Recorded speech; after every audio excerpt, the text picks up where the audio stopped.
it's a Shaktivesha avatar that comes, and the process is the same, chanting, but there's no Vrindavan Prem. It's basically they attain Vaikuntha, the chanting in those previous times. So it's a very special time.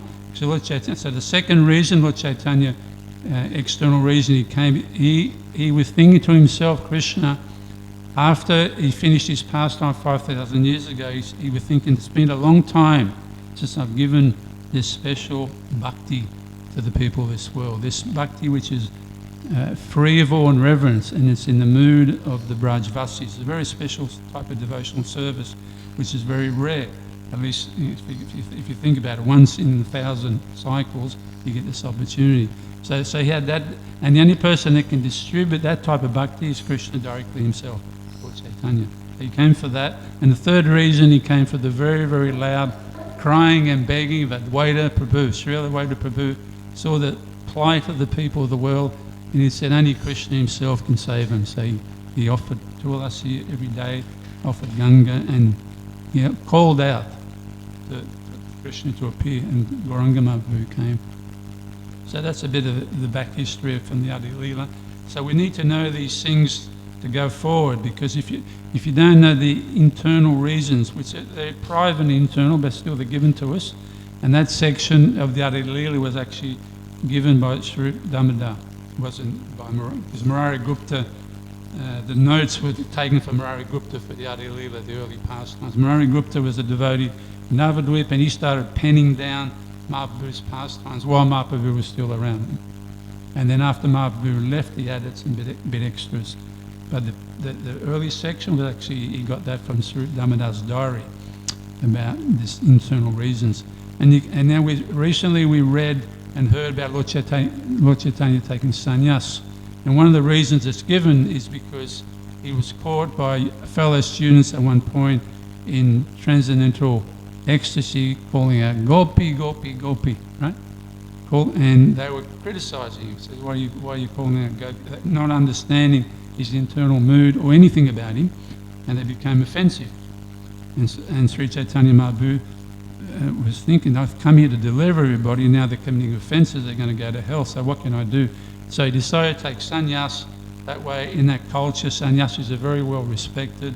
These people would bow down to me, then I would forgive them, and all will be good. So this is more, there's other also internal reasons why he took sannyas, but I won't get into that today. Maybe. So could you imagine if those students would have had access to Caitanya Caritamrita?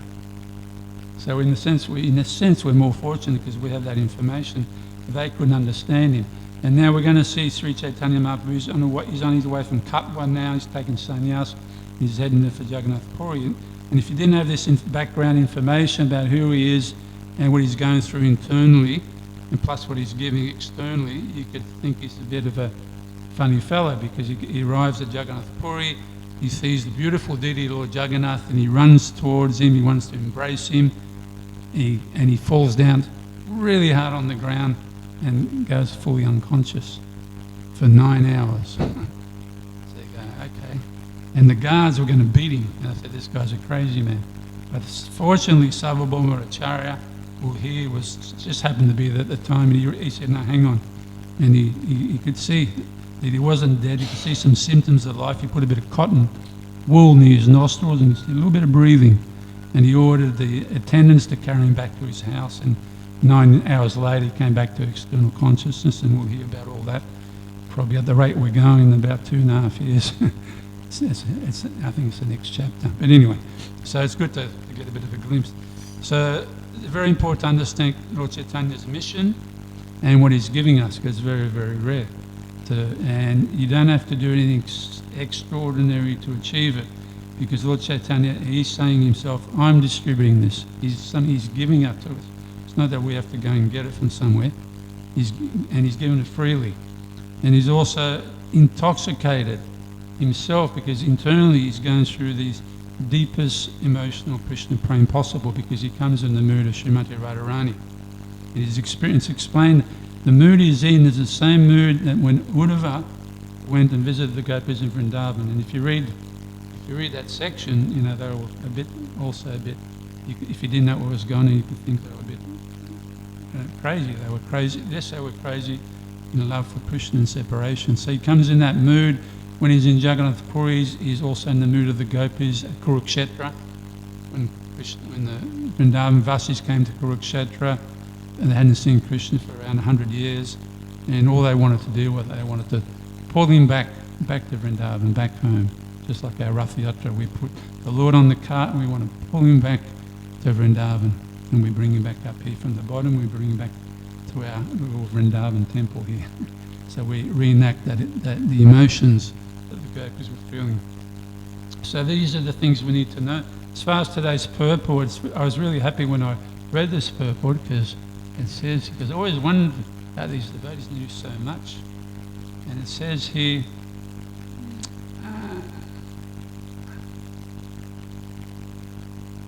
what does it say? Anyway, it says basically that the Goswamis, when they went to Vrindavan, they actually bought these extra Vedic literatures with them.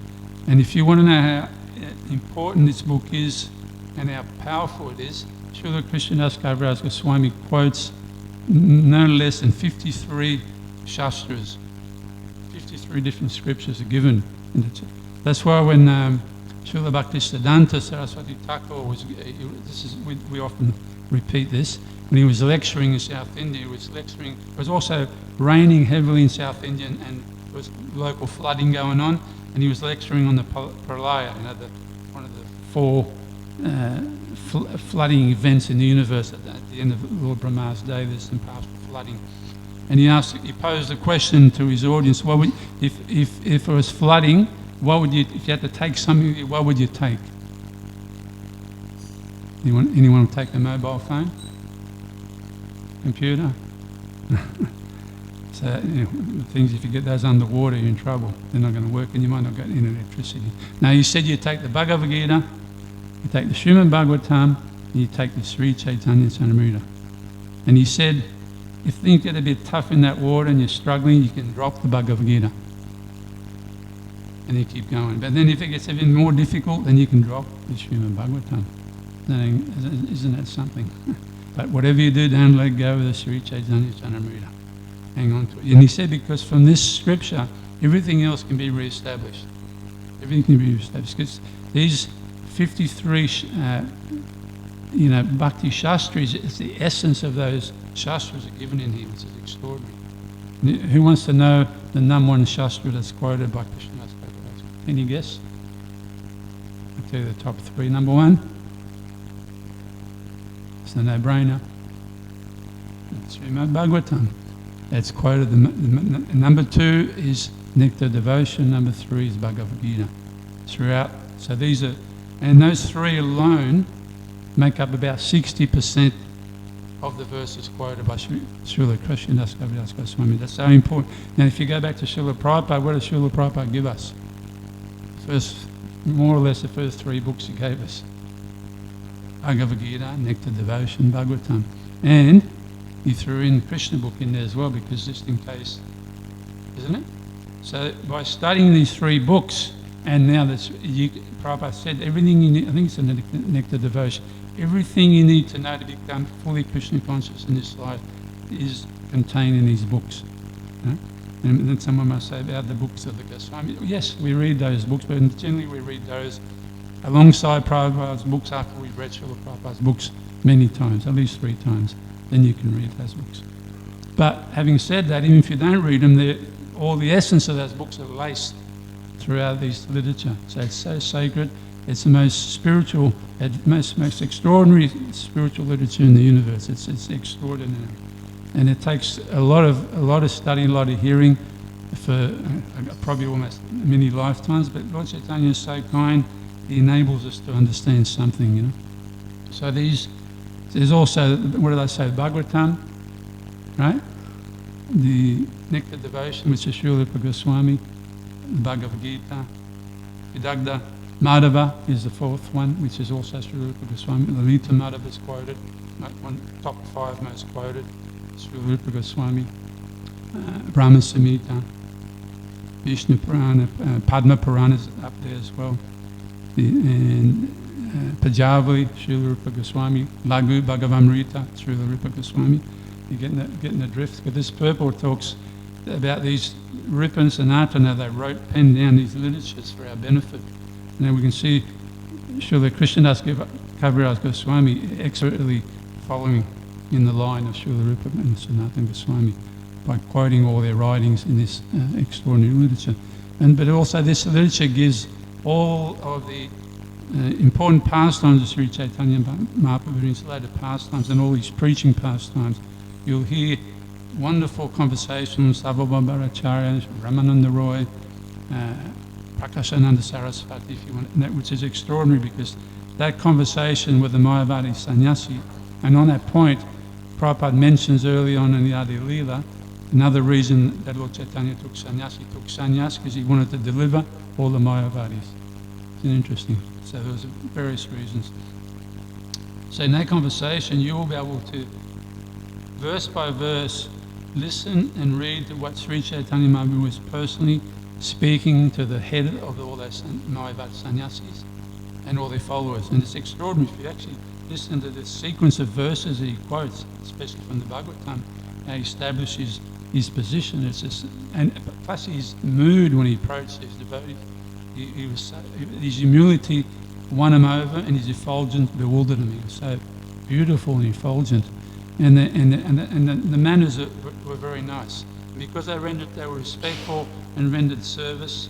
They were able to. At the end of it, they all became devotees. They all started studying Bhagavatam and chanting Hare Krishna. Actually, not just in the whole of Varanasi. But Chaitanya delivered the whole of Varanasi. So this will come out. That's later on. That's actually in chapter 25 of the Madhya Leela, which is probably about 12 and a half years away from now, the rate we're going through it. But anyway, you can read ahead if you like. But it's very interesting when he delivered all of their sannyasis, when he first went to Varanasi, this gives you an idea of the kindness and the mood of Chaitanya Mahaprabhu. He said, I'm going to go there and I'm going to discount my goods. And his goods were, he was giving his own prem, which is the highest type of prem. It's that love the Vrindavan residents have. And not only that, he was in the mood of Srimati Radharani, so that's the highest prem. And he's just bringing this special prem, and he said, when I go to Varanasi, I'm going to discount it. Yeah? He's giving it away. So that was his mood. I'm going to give it out a bit easier. Anyway, it didn't quite work out that way, but he fully distributed this mercy. On the way back, when he was walking back with his associates, Sanatana Goswami was there, and Chandrasekhar, and Tapana Mishra, and maybe some others. I think Balabhadra, his servant that was travelling with him. And Lord Chaitanya said, I was going to discount my goods. He said, I just gave it for free. And they all started laughing. So that was the move of Chaitanya. And these were the Mayavadi, very offensive personalities. These were very offensive personalities, and they were given. They think that they are God, and everyone's God, and God doesn't have a form, and to God Himself, that's what, if you're God and someone told you don't have a form, you go, well, what's this? I have a form. So God has a form. He has a personality. He has eternal life. Performs eternal activities, has eternal associates, and variegated abodes all over the creation, all over the spiritual world. He is a person. So Chaitanya Mahaprabhu completely defeated these personalities, utilising the scripture that they studied themselves. So they couldn't refute it because they were into Vedanta Sutra, but they just misinterpreted and they acknowledged at the end actually we twist the meanings. That's what we learned from our Guru. So he put them straight. So this is, the Vedanta Sutra is the essence, is described as the end of knowledge. It's the essence of all Vedic literatures, like Prabhupada mentions in the purport here, that the goal of all the Vedas is to understand and obtain Krishna. And Chaitanya Mahaprabhu taught the same thing. All the Vedas, every bit of the Vedas, the essence of the Vedas is to know who Krishna is, to serve him and attain love for him. Those three things, nothing else. The Bhagavatam describes devotional service, devotees, and the Lord, nothing else. That's what's good. So the Bhagavatam is the commentary on the Vedanta Sutra. So if we've been given the essence of the essence, now we're giving we've been given the Amrita, the sweet essence of the inner core of Krishna's heart in the mood of Srimati Radharani. It's a very, very, very lofty, advanced topic, but I guess we are discussing Sri Caitanya Caritamrita. So through very careful study and serving alongside, you serve by serving in devotional service and studying these books, and the meanings are revealed in the heart slowly but surely. But they go hand in hand in service. Not that we just go and read and fall asleep, read, fall asleep. No, we serve alongside, because specifically the mission of Lord Chaitanya, we don't have to start thinking that we're gopis or anything. In this movement, all the devotees are servants of Lord Chaitanya.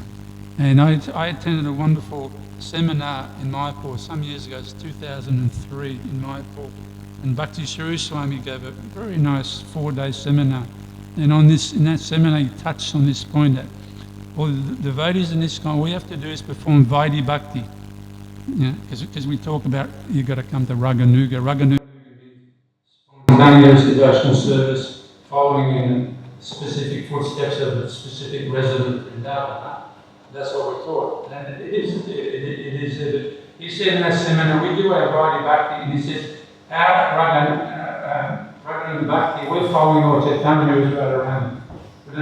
We're following Srila Prabhupada as a resident in Vrindavan. We're already doing Raganuga. We are following him.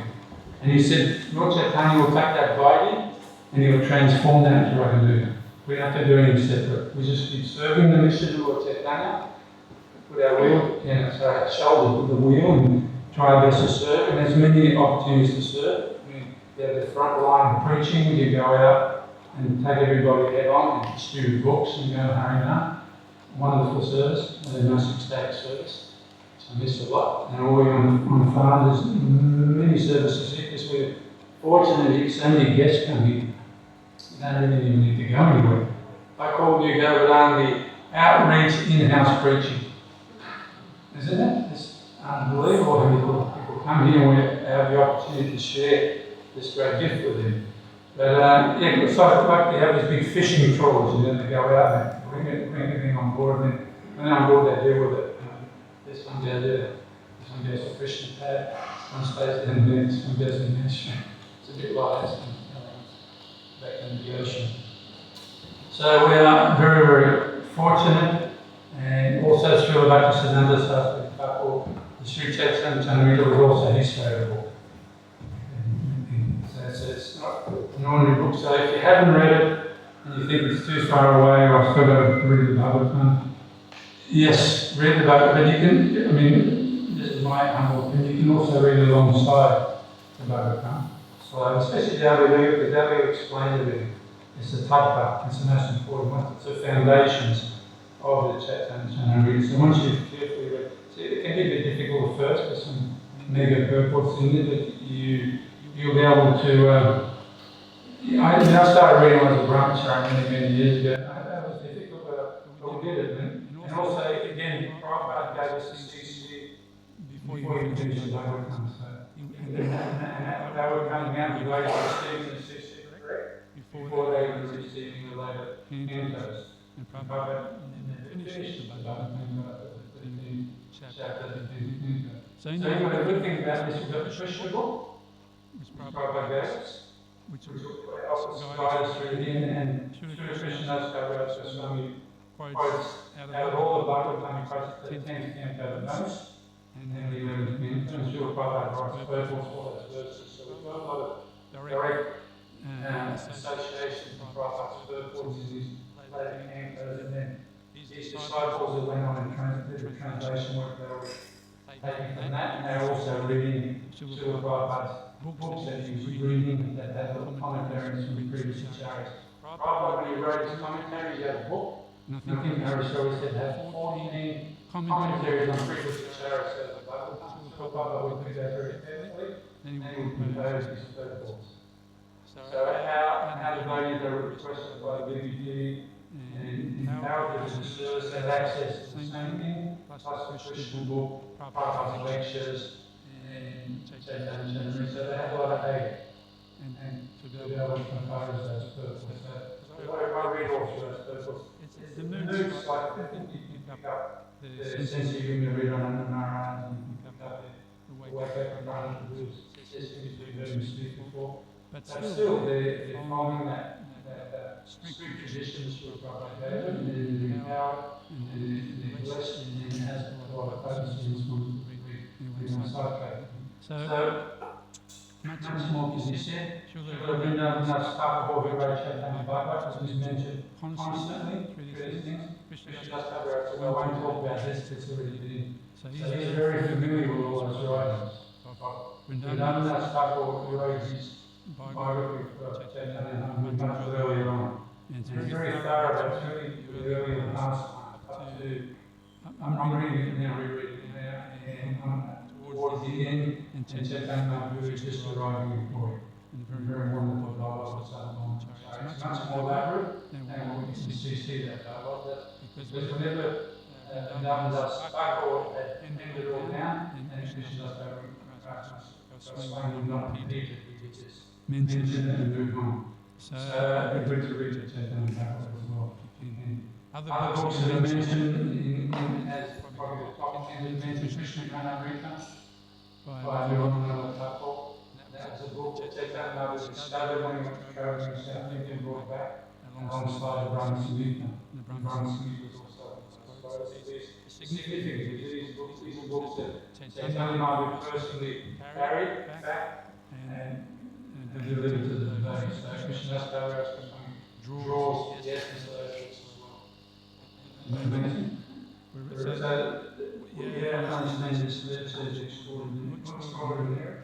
And that's what we started to have these classes to encourage the devotees to be interested and to develop a desire to start reading this thing. This only instructions specific for ISKCON devotees in his purport. Because this is a Yugadana being played out.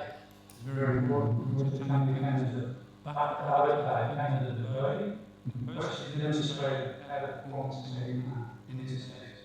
And you read Bhagavatam, you read Bhagavatam 2 or 3 hours a day, you went hand in hand.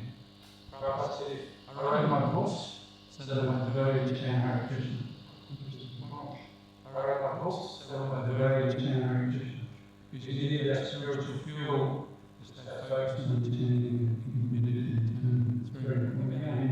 And they're both the same time. You're starting Bhagavatam and chanting Hare Krishna.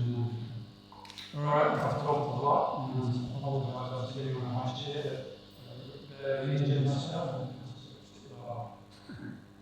Any 5 minutes, 6 minutes, comment or correct or ask a question?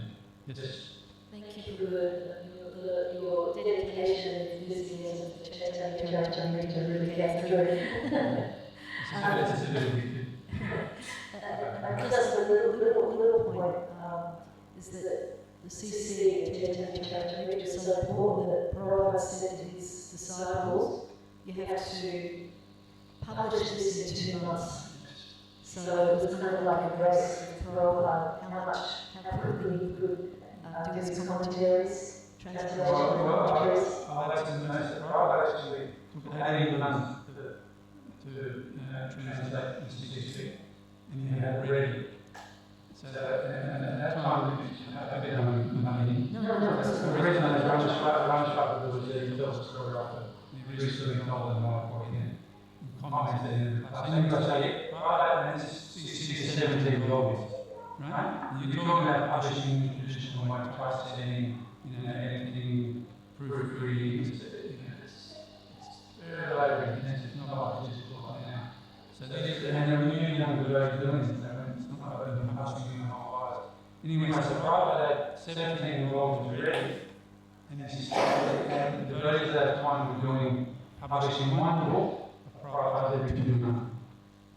And Prabhupada said, you're going to have to be quicker. So they went to have a meeting, and they came back to Prabhupada, he said, we're going to really go for it, we're going to do 1 a month.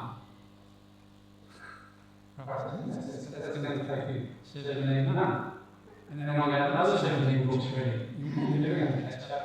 And then Prabhupada said, I want you to do 17 volumes in 2 months, a whole lot. And then we're going to say that. No, that's fine. This is the second time they said, twice in his life he said no to Prabhupada. This is one of the times. Said, no, Prabhupada, this is impossible. I'm going to say no, Prabhupada.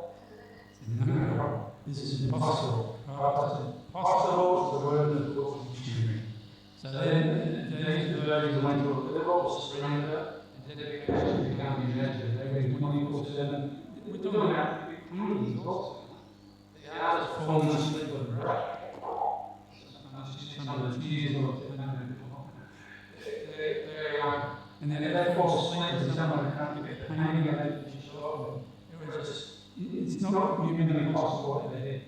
But Prabhupada brought them to a level of superhuman devotional service and then uplifted the whole movement. So that would be my name all that. No, thank you for the information. Especially on my mind, I just heard it again. Yeah, that's amazing. And you mentioned that, that it was typesetting, so You know what typesetting is? perhaps you could explain that to those younger When you people. go to write in this way, space, you can physically adding the letters, Yes, It's very well fixed in the middle letters.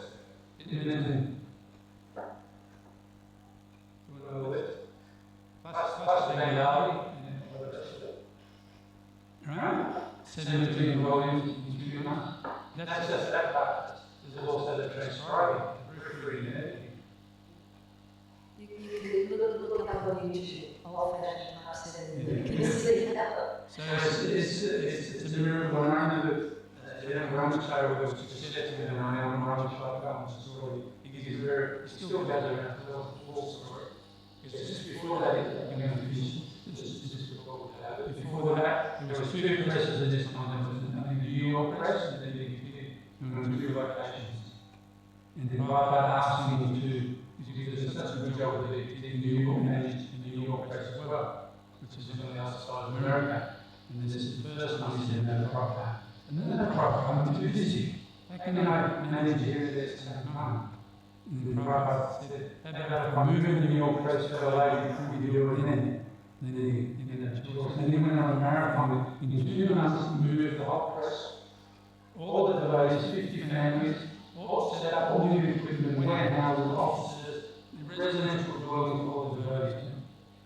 And after all that, Prabhupada did the season.